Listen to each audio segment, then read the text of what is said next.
waxaan salaamayaa guddoonka waxaan salaamayaa xildhibaanada sharafta leh saxaafadda iyo shaqaalaha baarlamaanka ideelba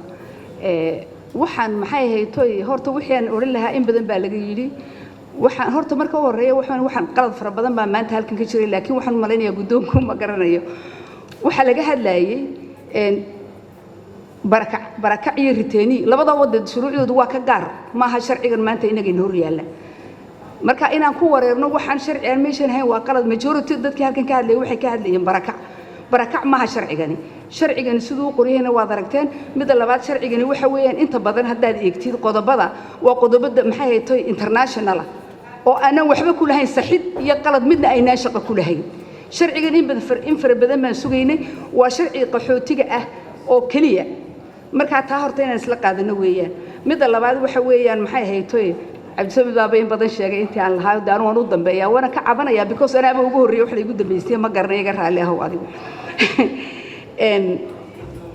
sharcigan waxaan jeclaan lahaa in aanu la ansixiyo maantaba